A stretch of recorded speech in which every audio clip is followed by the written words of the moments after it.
Today, we're announcing that tomorrow's budget includes our plan to make preschool childcare absolutely free for kids in Ontario from the age of 2.5 until they can start kindergarten.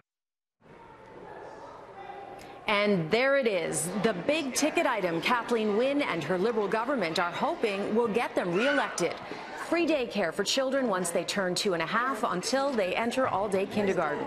Here is the Premier's pitch to voters.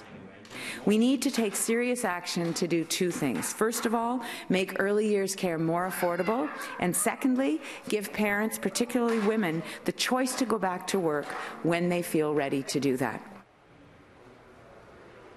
And it is the day before the Liberals release their budget, and today here at Queen's Park they released their marquee item, free daycare. Here's what you need to know. The free daycare will kick in 2020. It will cost $930 million in the first year and is part of an overall $2.2 billion expansion of licensed childcare.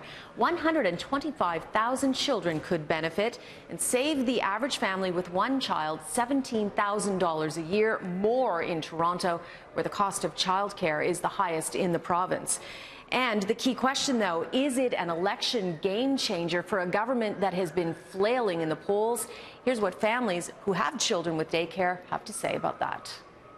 I think that's fantastic. I think a lot of parents need childcare, and to make it free and accessible for everybody on an equal level, I think would be absolutely fantastic.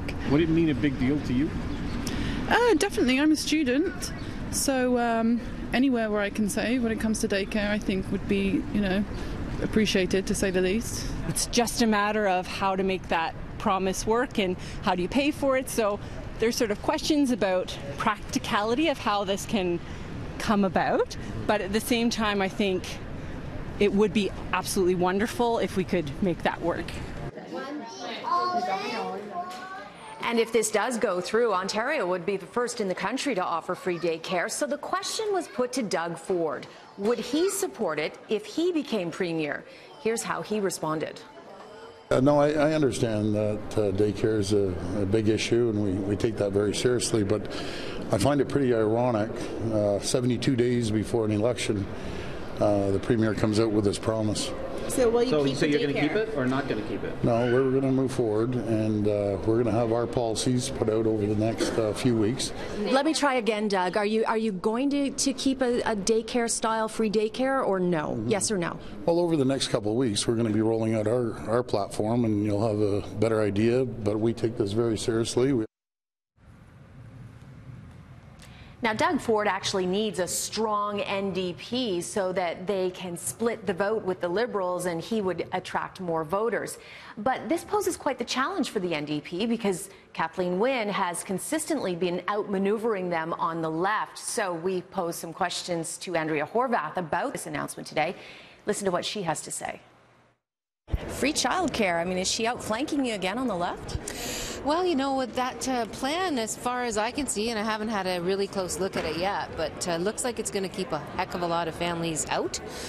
So even How so? Well, so even particularly women who are first finishing their mat leave or their parental leave are not going to be able to go back into the workforce as quickly because they're not included. So there's a lot of gaps in this plan. Is your only way to outleft her to offer free childcare no matter what the age? Well, again, I mean, I think it's unfortunate that that the Premier's finally woken up to the fact that there's a problem.